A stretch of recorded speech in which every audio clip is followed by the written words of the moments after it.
After 6 amazing weeks with Alicia, I'm back on my own. Said goodbye to another amazing host today, and now I'm alone. Cycling alone, eating alone, camping alone. That's just not easy. It was very difficult to get back on the bike, but I was excited because I was riding to Yorkshire and the start of the Tour de France. I got used to being on my own as I passed beautiful countryside and amazing cities. I endured the highs and lows, including a painful crash and reaching the 8,000 kilometer mark. I was cycling hard and I soon began to see evidence of the Tour de France. I reached the quaint town of Skipton, which was heavily decorated in yellow. I rode onto the Tour de France route itself and hauled my bike up a steep hill to await the following day's race. I waited patiently at the side of the road as the entertaining caravans drove by and the daily cyclists traversed the race course. The day struck noon and the race began, and finally the sound of 189 racing machines rumbled in the distance.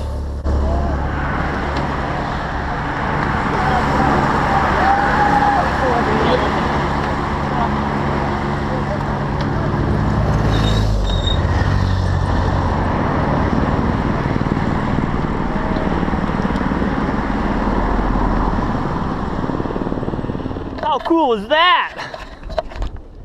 Skipton was closed to cyclists, so I started to pedal out of the town. The atmosphere was truly amazing, as everyone was in a fantastic mood after seeing the race. That tire is trying to control his bike as much as possible. You're a bit late. Am I? I was on the move to my next destination, and the scenery was stunning. I was fortunate to stumble across a TV to watch the final few kilometers of Stage 1 of the 2014 Tour de France.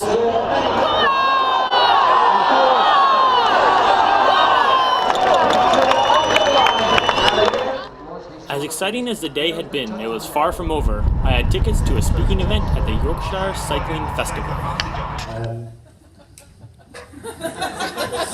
I've loved doing these nights of adventure. I reached Middlesbrough, and after a brief visit to the football stadium, I was back on the road, cycling through Northumberland and onward to Scotland.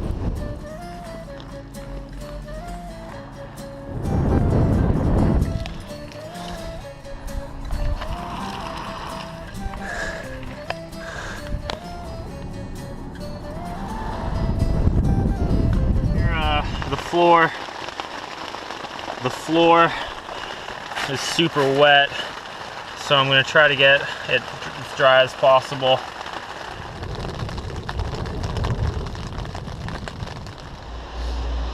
It's pouring rain, it's early in the morning, I'm cold.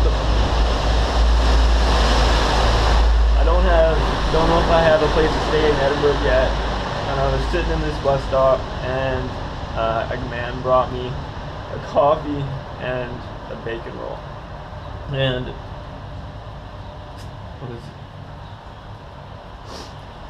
sounds so simple, but just really helps.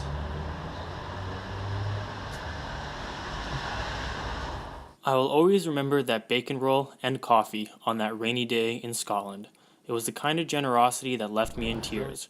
Mark and his family did not have to invite me to stay with them, but they did anyways, and I will always be grateful for my time in Lauder.